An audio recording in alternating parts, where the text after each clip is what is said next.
It's Yule, the winter solstice, the shortest day and the longest night of the year. Yule began as a Germanic tradition, but is celebrated in various ways in countries throughout the world.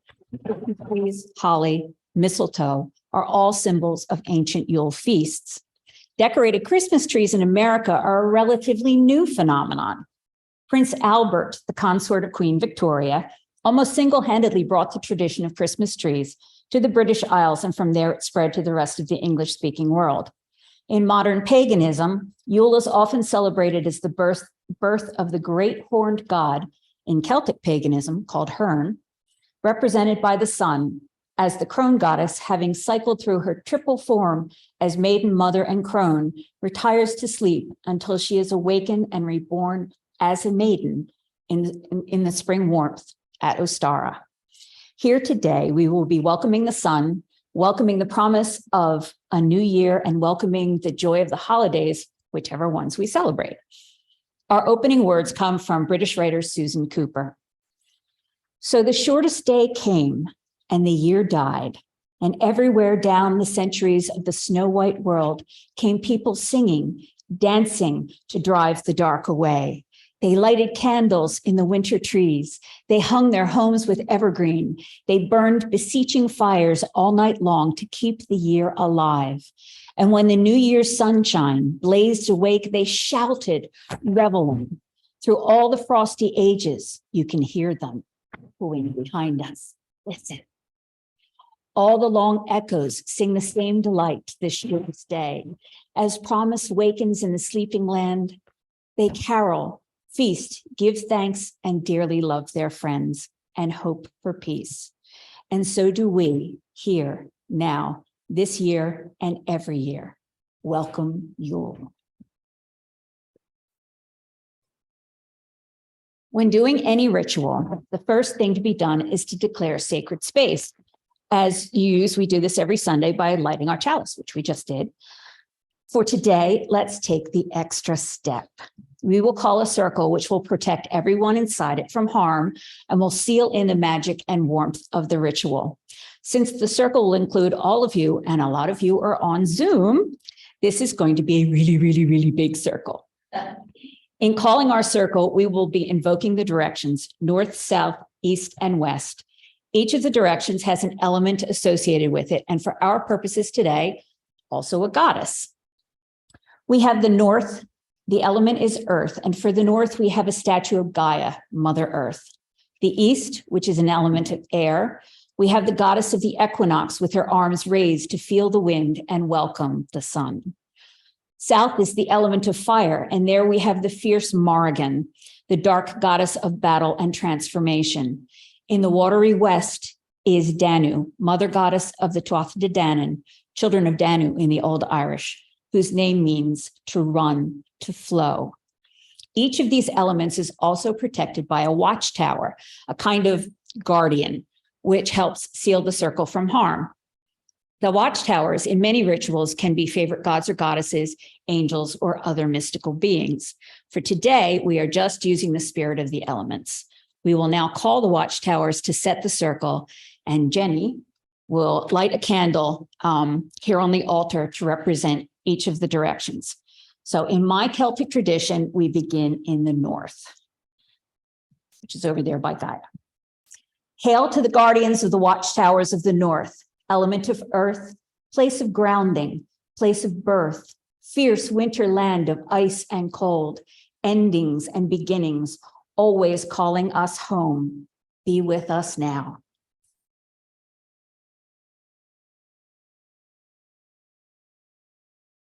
And we move to the east. Hail to the guardians of the watchtowers of the east, element of air, the breath of the world, that which we cannot see, but fills us with life and infuses us with inspiration. Be with us now. And we move to the south. Hail to the guardians of the watchtowers of the south, element of fire, heat of heart's blood, that which courses through us, filling us with passion and infusing us with life-giving warmth. Be with us now.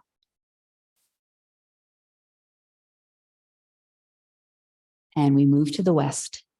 Hail to the guardians of the watchtowers of the West, element of water, flowing, shape-shifting, that which constantly moves and transforms, nurturing creativity and gifting us with fresh vision.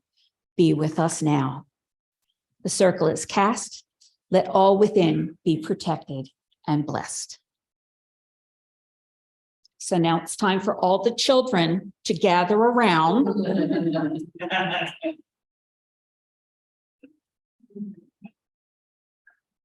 So we will all do time for all ages for our inner child. How does that work? So today's time for all ages is a retelling of a story from the Tlingit people of the Pacific Northwest. It tells of the wise trickster raven who rescued the sun and gave it back to the world. It's called How the Raven Stole the Sun, and it's written by Maria Williams as part of the Smithsonian's National Museum of the American Indian Tales of the People series. Very cool book.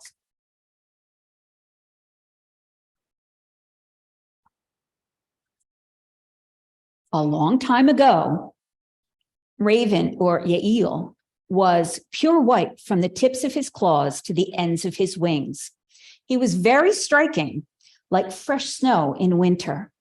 This was so long ago that there were no stars, no moon, and no sun.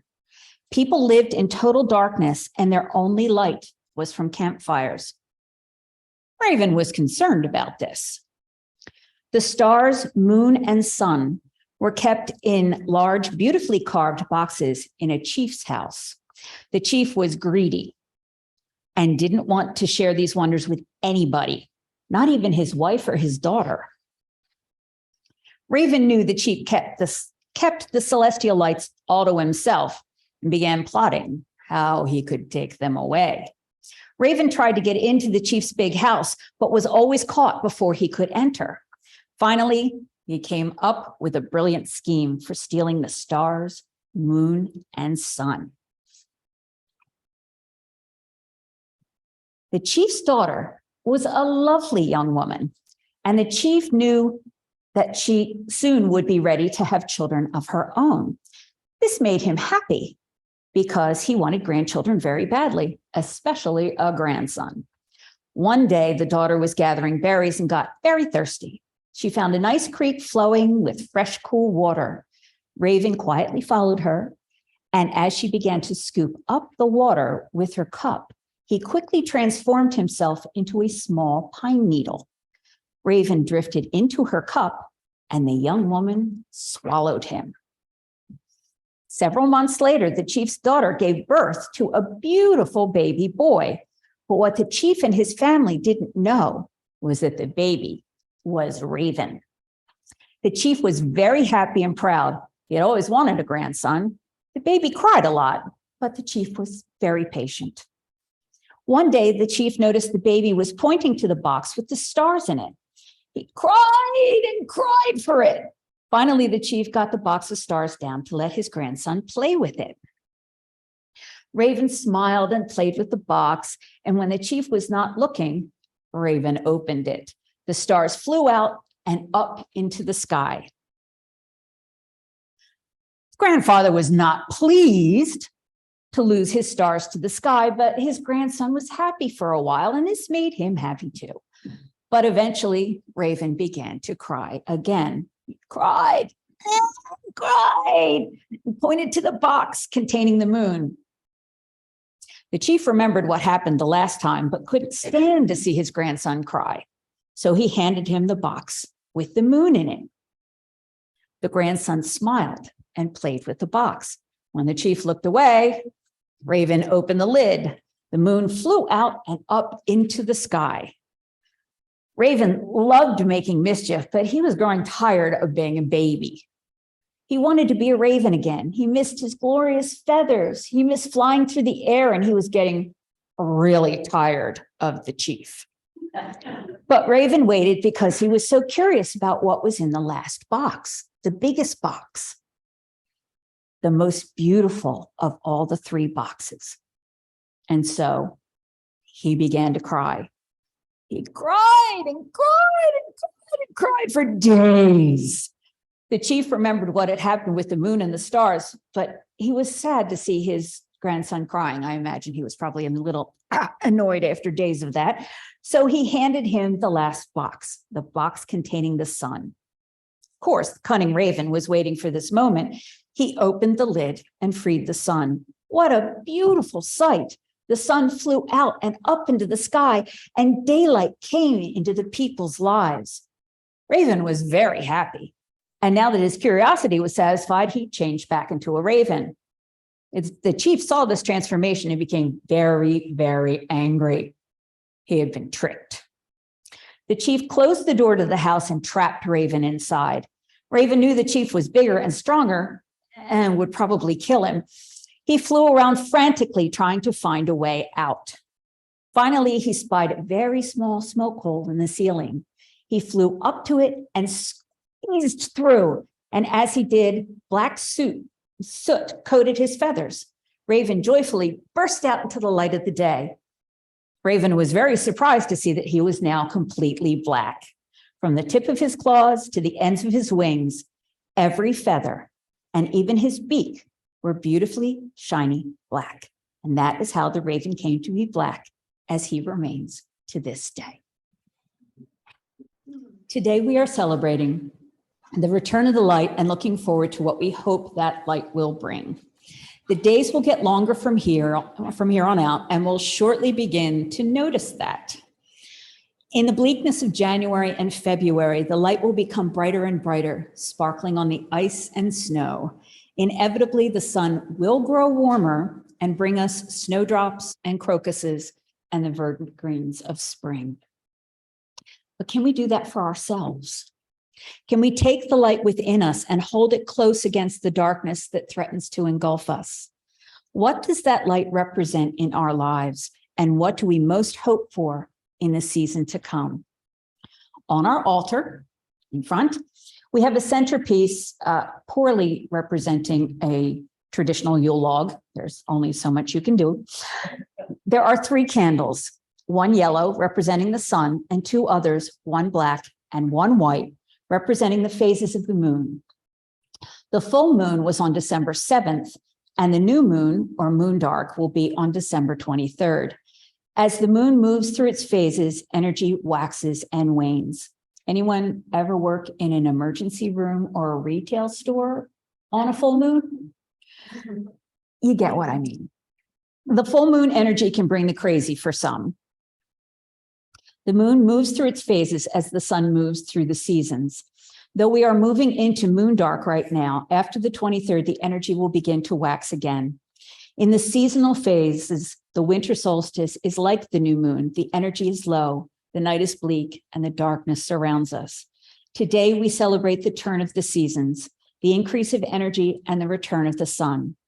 Let us celebrate that return by lighting the moon candles. Before we light the center candle to honor the return of the sun, Jenny is going to light the white one and the black one. We can celebrate the return of our own energy and light, the burgeoning hope, the delight of the day, the knowledge that from here, things will be better. Today, we're going to do that with a lovely Yule tree. On it, you see blank wooden ornaments. Each of you can take an ornament, and there's a bunch of Sharpies over there as well, and write on it what you are hoping the light to bring into your life. Once each of you does that, we will pour the energy of the returning sun, the light of our hopes, into those ornaments, and then we will light the sun candle. And for those of you on Zoom, think of what you wish for the return of the sun to bring you. Hold it in your heart and join your energy to ours here. When we light the yellow sun candle, the celebrations will be for you as well. So let's begin. We'll give you time to think of what the solstice will bring into your life, what you desire to increase, what you most want, and then we'll light the candle. Write down those hopes on your ornament. You get to keep the ornament. So whatever you write is for you alone. It's not public, it's just yours. So feel free to take an ornament from the tree and write what you want, what you're hoping for in the new year, hoping for the sun to bring you. There are plenty of them, so if you want to take more than one, feel free.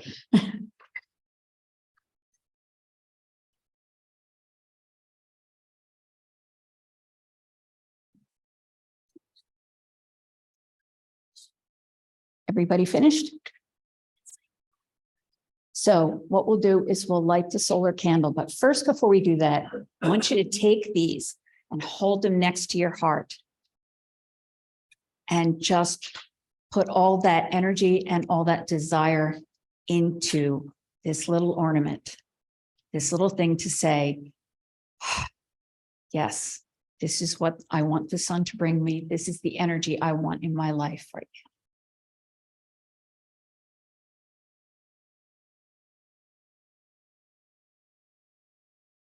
And now we will light the solar candle. So we're going to use responsive prayer. I'll say the first bit and you respond, welcome the light. See the gray skies overhead, preparing the way for the bright sun soon to come. Welcome the light. See the gray skies overhead, preparing the way for the longest night of the year. Welcome the light. See the gray skies overhead, preparing the way for the sun to finally return. Welcome the light. See the heart within us, weary of the dark, waiting for the light to come. Welcome the light. See the heart within us, hoping for a change, to see what the light will bring. Welcome the light. See the joy around us. Yule is here. The light has finally come. Welcome the light. Welcome the light. Thank you. The ornaments are yours to keep. If you want more for other friends or family, there are plenty. Trust me, we didn't put even half of them out. So take as many as you like. The light has come. The wheel of the year has turned once more. Merry Yule and blessed be.